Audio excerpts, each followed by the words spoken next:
નમસ્કાર મિત્રો, પુરુષાર્થ એજ્યુકેશન ચેનલ ભાણવડમાં હું અસ્વાર તેજલ આપનું હાર્દિક સ્વાગત કરું છું। તો મિત્રો, ધોરણ 11માં આપણે જોઈએ પાઠ 10 જેનું શીર્ષક છે જીભ અને સાહિત્ય પ્રકાર છે હાસ્ય નિબંધ। જ્યોતિન્દ્ર દવે હાસ્ય લેખક પાઠના લેખક છે। જ્યોતિન્દ્ર દવેનો જન્મ 21/10/1901 રોજ થયેલો અને અવસાન 11/9/1980 રોજ। હાસ્ય લેખક જ્યોતિન્દ્ર હરિશંકર દવેનો જન્મ પોતાના વતન સુરતમાં થયો હતો। તેમણે કોલેજ સુધીનું શિક્ષણ સુરતમાં લીધેલું। 1933 થી 37 દરમિયાન સુરતની MTB કોલેજમાં ગુજરાતીના અધ્યાપક રહ્યા। જીવનનો મોટો ભાગ તેઓ મુંબઈમાં વસ્યા હતા। છેલ્લે માંડવી કચ્છની કોલેજમાં 3 વર્ષ આચાર્ય રહ્યા હતા। તેઓ વિશેષ લોકપ્રિય અને અગ્રણી નિબંધકાર હતા। હાસ્ય લેખક તરીકેની શક્તિ અને હાસ્ય પ્રેરક વ્યાખ્યાનો આપવાની ઉત્તમ આવડત એ બંને ગુણોનો સમન્વય તેમનામાં હતો। તેઓ ભારતીય કાવ્ય મીમાંસાના અભ્યાસી હતા। તેમણે નાટક અને અનુવાદો પણ આપ્યા છે। તેમના પુસ્તકો છે રસતરંગ ભાગ 1 થી 6, મારી નોંધપોથી,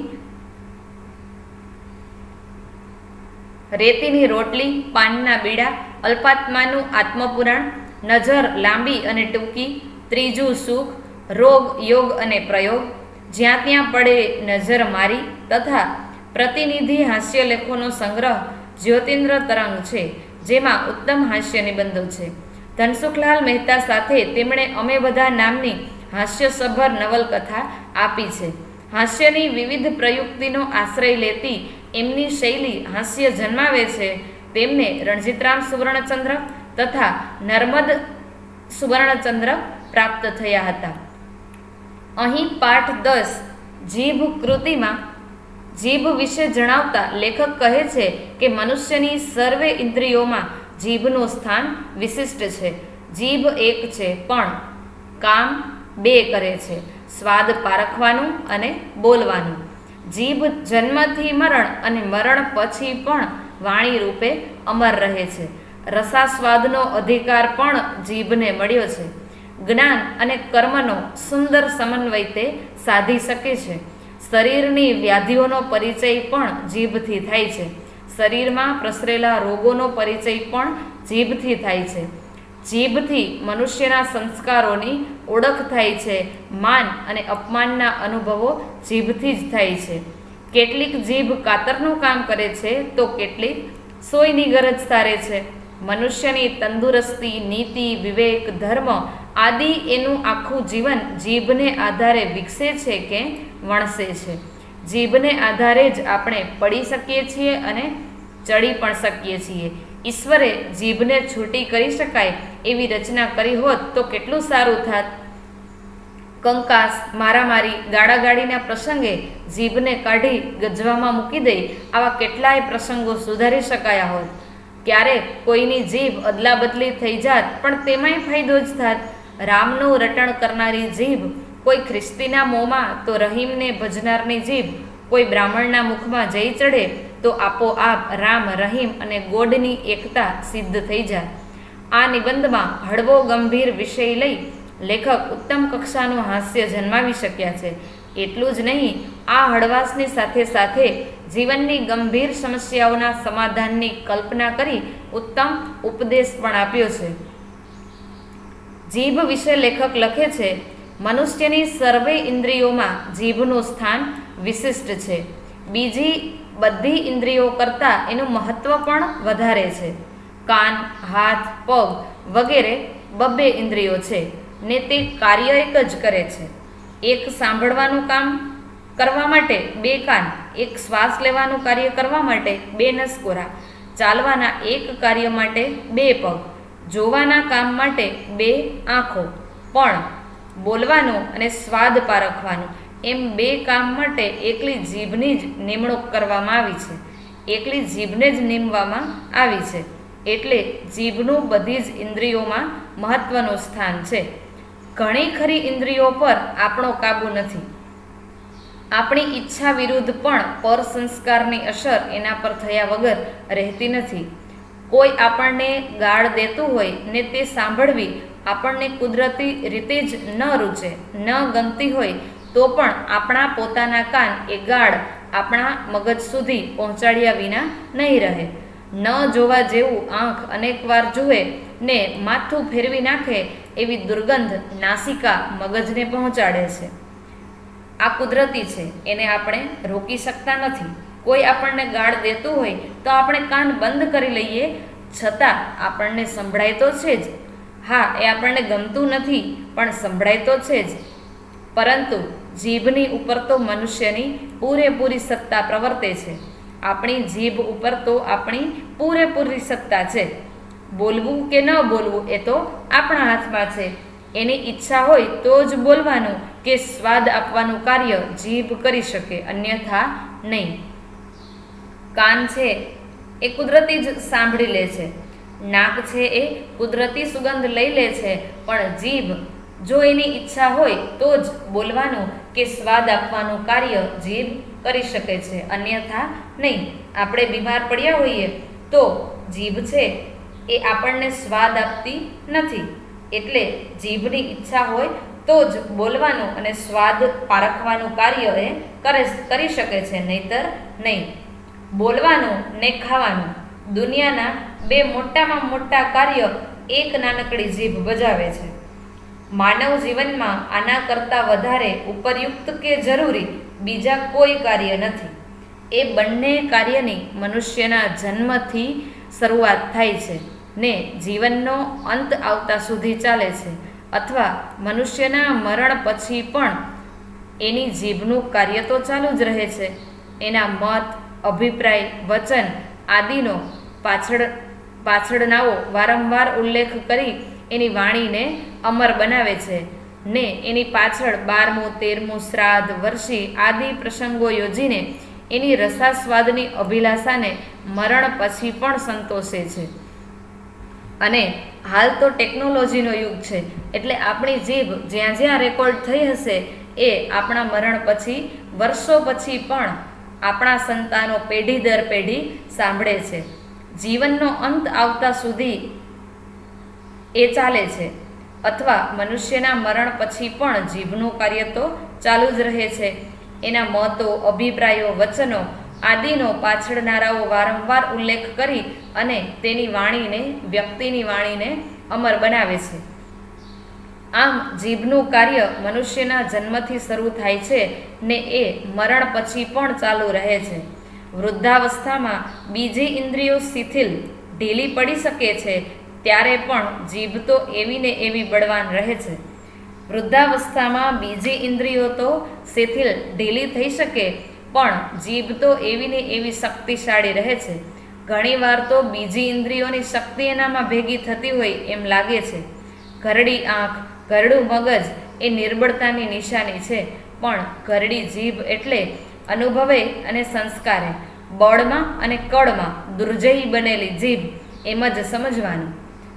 ઘરડી આંખ અને ઘરડું મગજ એ મનુષ્યની નિર્બળતાની નિશાનીઓ છે, પણ ઘરડી જીભ, ઘણા બધા વર્ષો અનુભવેલી જીભ, અનુભવે અને સંસ્કારે, બળમાં અને કળમાં દુર્જયી જીત મેળવેલી બનેલી જીભ એમ જ સમજવાનું. રસાસ્વાદનો અધિકાર જીભને મળ્યો છે.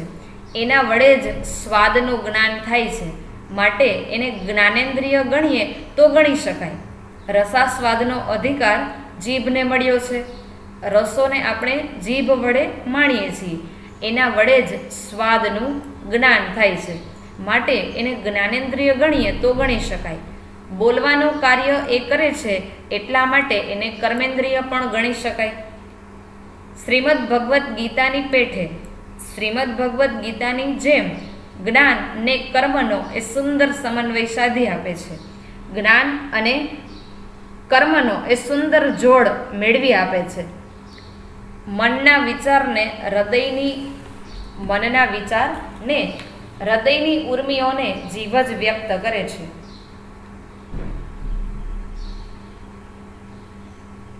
મન અને હૃદય એની વચ્ચેનું એનું સ્થાન છે.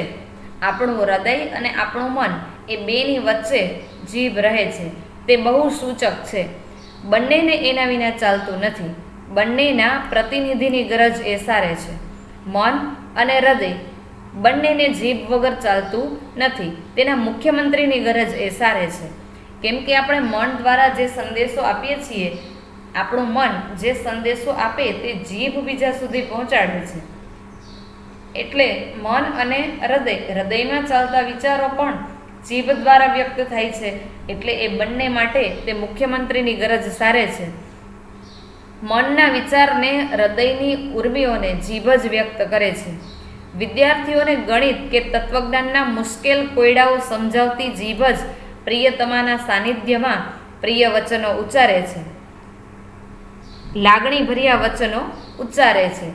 જેમ કેટલીક કુલવધુઓ આખા ગૃહનો ભાર ચલાવે છે, છતાં ગૃહ બહારનાને તેના દર્શન પણ થઈ શકતા નથી, તેમ જીવનમાં બે સૌથી મુખ્ય કાર્યો કરતી હોવા છતાં જીભ ઘણું ખરું અદૃશ્ય જ રહે છે. જીભનું સ્થાન આપણા મુખની અંદર છે. એટલે કેટલીક કુળવધુઓ આખા ઘરનો ભાર ચલાવે, છતાં ઘર બહારનાને દર્શન પણ થતા નથી. એમ જીવનના આ બે મુખ્ય કાર્યો સ્વાદ પારખવાનું અને બોલવાનું જીભ કરે છે, છતાં જીભ ઘણું ખરું તો અદૃશ્ય જ રહે છે.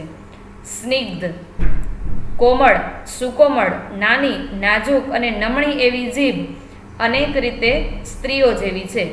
આપણે એની પાસે સૌથી વધારે કામ લઈએ છીએ, તે છતાં બને ત્યાં સુધી એને ઓઝલ પડદામાં રાખીએ છીએ, તેને લાજમાં રાખીએ છીએ આપણા મુખની અંદર.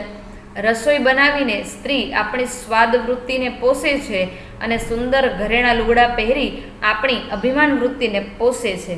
તેવી જ રીતે જીભ આપણી સ્વાદ વૃત્તિને સંતોષે છે અને સરસ શબ્દો વડે આપણા વખાણ કરી અભિમાન વૃત્તિને ઉત્તેજે છે.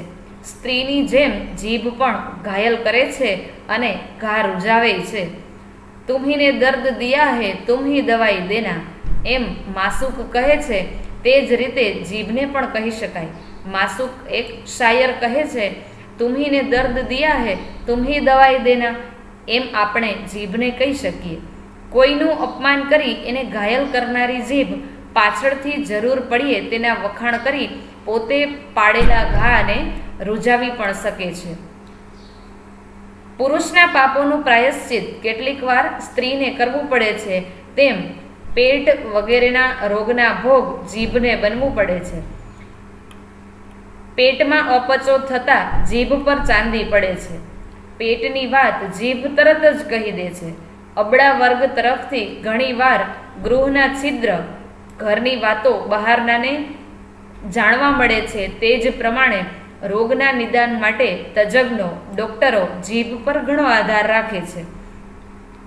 ડૉક્ટરો છે એ પેટના રોગો માટે જીભ પર વધારે આધાર રાખે છે. અહીં સ્ત્રી સાથે લેખકે જીભને સરખાવી છે. અબળા વર્ગ, ઘણો અબળા વર્ગ પોતાના તરફથી ઘણીવાર ઘરની અંદરની વાતો છે એ બહારનાને જાણવા મળે, તેમ આપણે પેટના અંદરના રોગો જીભ દ્વારા જાણી શકીએ છીએ. તો મિત્રો, આપણે જીભ પાઠમાં આગળ જોઈ ગયા કે પેટના ઘણા ખરા રોગો જે છે તે તજજ્ઞો એટલે કે ડૉક્ટર જીભની તપાસથી કહી દે છે કે પેટમાં કયા પ્રકારના રોગો છે. તો આપણે આપણા શરીરની અંદર પેટમાં કઈ પ્રકારની જીભથી કયો રોગ છે તે ડૉક્ટરો સાબિત કરતા હોય છે, તે આ પેરેગ્રાફમાં જોવાનું છે.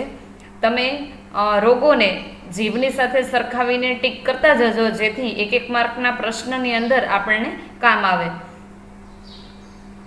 ફીકી, સફેદ, નરમ, પહોળી અને અસ્થિર જીભ પાંડુ રોગની સૂચક છે.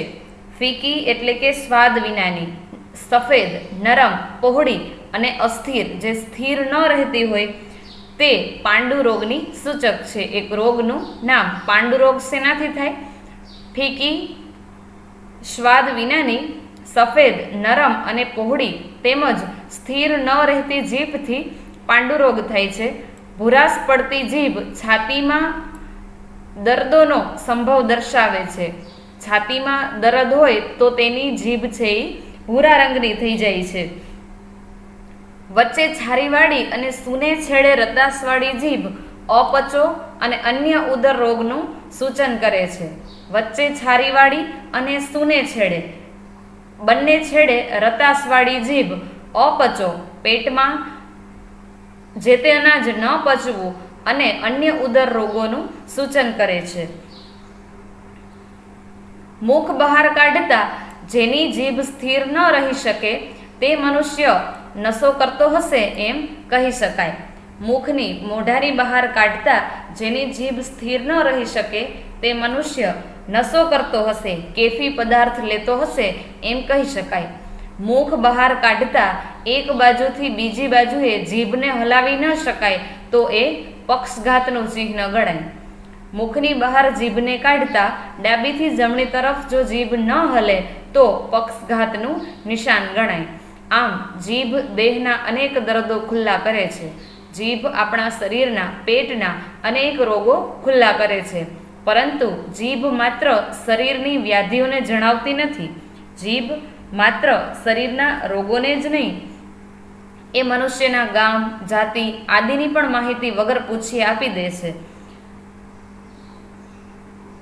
બ્રાહ્મણ, ક્ષત્રિય, વૈશ્ય અને શૂદ્ર એ ભેદો પણ કદાચ જીભને આધારે કરવામાં આવ્યા હશે. જેની જીભ સહેલાઈથી નહીં જેવા કારણે, તુચ્છ કારણસર નજીવા કારણે ભયંકર શાપ આપી શકે તે બ્રહ્મર્ષિ.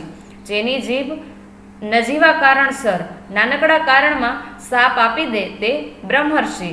જેની જીભ વેદ મંત્રોના ઘન, જટા, ક્રમ ઇત્યાદિ પ્રકારે પાઠો કરી કસરત કરે ને સોમરસનું આસ્વાદન કરે, સંગીતના રસને સોમવલ્લીમાંથી કાઢેલો રસ, દારૂ અને મદિરાનું આસ્વાદન કરે તે બ્રાહ્મણ. અહીં સોમરસ એટલે કે સંગીતનો રસ એવું આપણે માનવું.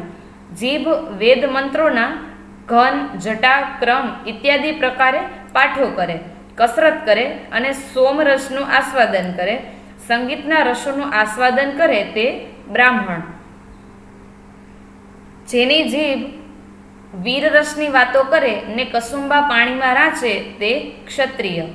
જેની જીભ છે એ વીરરસમાં વીરતાની વાતો કરે અને કસુંબા પાણીમાં ઘોળેલું અફીણની મજા લે તે ક્ષત્રિય. પૈસાની વાત સાંભળી જેની જીભ ભીંજાઈ જાય તે વૈશ્ય, વણિક અને વેપારી. પૈસાની વાત સાંભળી જેની જીભ લલચાઈ જાય તે વૈશ્ય. જેની જીભ ઘણું ખરું મોટે ભાગે મૌન સેવે ને ઇતર અન્ય વર્ણના હુકમ સાંભળી હા મા બાપ કહે તે શૂદ્ર એટલે કે નીચી જ્ઞાતિ. અત્યારે આ વર્ગ ભેદો લોપાતા જાય છે અને તેને બદલે નવીન ભેદો રચાતા જાય છે. અત્યારે આ વર્ગ ભેદો લોપાતા જાય છે, નાશ થતો જાય છે અને તેની જગ્યાએ તેને બદલે નવીન તફાવતો રચાતા જાય છે. જેની જીભ યુગદ્દા, બેવકૂફ, સુવર એમ ઉચ્ચારતી હોય ને દિવસમાં 4-5 વાર વિવિધ ઉત્તમ વાનીઓનો રસાસ્વાદ માણતી હોય તે ઉત્તમ વર્ગના મનુષ્યો. અત્યારે આ તફાવતો લોપ થઈ ગયા છે. જેની જીભ ઉચ્ચ વર્ણના લોકો, ઉત્તમ વર્ગના લોકો નીચેની કક્ષાના લોકોને યુગદ્દા, બેવકૂફ, સુવર એમ એ પ્રકારની એની ગાળો એવું ઉચ્ચારણ આપતી હોય ને દિવસમાં 4-5 વાર વિવિધ ઉત્તમ વાનીઓનો રસાસ્વાદ માણતી હોય તે ઉત્તમ વર્ગના મનુષ્યો. જેની જીભ મા બાપ, સરકાર, પ્રભુ એવો પાઠ પઢ્યા કરતી હોય ને 2-1 દિવસે એકવાર અતિશયોક્તિમાં વધારે પડતું કહી શકાય એમાં જેને અન્ન કહી શકાય એવું કંઈક આરોપતી હોય તે નીચ વર્ગનો મનુષ્ય. જેને ખાવાના ફાફા હોય ટૂંકમાં અને જેને ખાવા માટે કરગરવું પડતું હોય, એક ટંકનું ભોજન માંડ પ્રાપ્ત થતું હોય તે નીચ વર્ગનો મનુષ્ય. રજા બજા નહીં મળે, સમજ્યા? જુઓ, આજે જરા 2-3 કલાક વધારે બેસજો ને આવતે મહિને તમારા પગારમાં 10% ઘટાડો કરવામાં આવ્યો છે એમ જેની જીભ બોલતી હોય તે ઉપરી અધિકારી, સરકારી અધિકારી. સાહેબ, છે તે જરા આજે જરા, એમ કે સાહેબ આજે જરા વહેલો ઘેર જાઉં, ઘેર માંદગી છે સાહેબ બાકીનું કામ ઘેર લઈ જઈશ, એમ બીતા બીતા કરગરતા અવાજે, આજીજી કરતા અવાજે ને દીન મુદ્રાએ ગરીબના જેવી રાંક લાચાર ચહેરે બોલે તે કારકુનિયા જીભ, પટ્ટાવાળાની જીભ.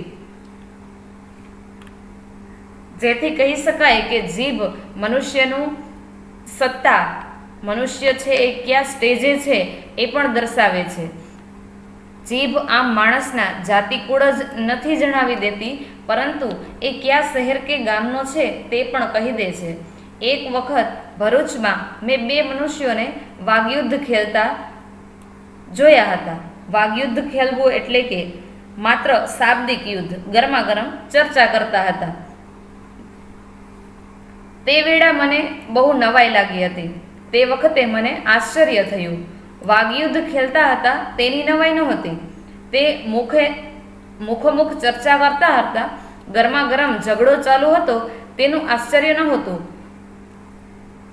2 માણસો મળે ને લડે તો નવાઈ લાગે, લડે એમાં નવાઈ નથી એ હું સારી રીતે જાણું છું. માણસો ભેગા થાય તો કોઈ વાતે લડે એમાં કોઈ નવાઈ નથી એ હું સારી રીતે જાણું છું. પણ અહીં તો નવાઈ જેવી વાત કંઈક બીજી જ હતી. તું લાલ ચોળ ડોલા કાઢીને ગાલ પર ગાલ દે છે તે માલ પરથી નીચે ઉતરની, બતાવી દઉં. એકે કહ્યું, સાલા તારું મોં ઉજલું છે પણ કરમ તો કાલા છે, ધોલામાં ધૂલ પડી તારા. બીજાએ ઉપરથી જવાબ દીધો. હવે આ પ્રકારનું વાગયુદ્ધ ચાલુ હતું, જેથી લેખકને નવાઈ લાગી. એકબીજાને કહે છે, તું લાલ ચોળ ડોળા કાઢી ગાળ પર ગાળ દે છે તે માળ પરથી નીચે ઉતરને. એને બદલે અડની જગ્યાએ ત્યાં સર્વે શબ્દોમાં લનો ઉપયોગ થયો. નીચે ઉતર તો બતાવી દો. બીજાએ કહ્યું, સાલા તારું મોં ઉજલું છે પણ કરમ તો કાલા છે, ધોલામાં ધૂળ પડી તારા ધોળામાં ધૂળ પડી.